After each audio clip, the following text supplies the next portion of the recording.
Na kwingineko ni kwamba zaidi ya familia 5 katika kijiji cha Kiplaa, eneo bunge la Keio Kaskazini, zinaishi kwa hofu. Hii ni baada ya kunusurika vifo kufuatia maporomoko ya ardhi yaliyotokea saa 7 usiku wa kuamkia leo.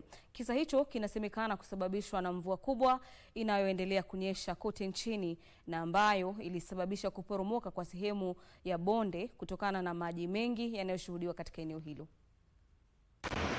Victor Kiprotich, ambaye nyumba yake ilifurika na kuharibiwa na maji pamoja na matope, alielezea jinsi alivyonusurika.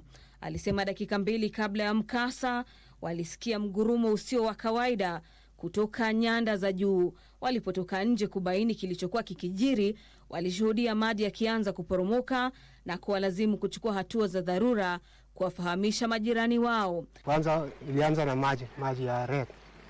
Wanaona dalili ya kuwa inaenda kukatika. So baada ya hivyo tunaanza sasa kuita majirani wengine ndio wakuwe safe. Kiprotich anasema uamuzi huo wa haraka wa kuwatahadharisha majirani na kutorokea nyanda za juu ndio sababu pekee iliyoepusha vifo wakati wa mkasa huo uliotokea usiku wa manane. So hii kitu ilitokea karibu saa 8:30. Wakati majirani walikuja kutuita, walipoona signs. So baada hapo karibu 2 minutes ndio ikaanza kulipuka. Wakazi wakiongozwa na Philip Kemboi na Ronald Rono wameitaka serikali kuingilia kati na kuwasaidia waathiriwa kuhamia maeneo salama. Asaidie familia, hasa hii nyumba ya Kapsirili, sababu ameleta hasara kubwa sana. Amebomoa manyumba, mahindi, kuku mpaka ng'ombe.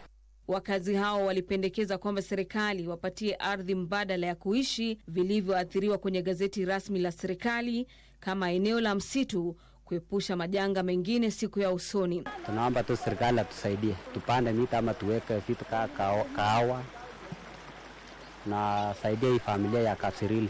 Tumesikitisha sana kwa hii janga la mvua na tunaomba serikali wasaidia familia.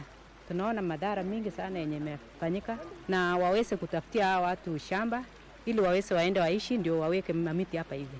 Tukio hilo limejiri chini ya mwaka mmoja tangu mkasa mwingine wa maporomoko ya ardhi kushuhudiwa eneo la Chesongoch huko Marakwet Mashariki na Kipkenda huko Keio Kaskazini ambapo watu 52 walifariki.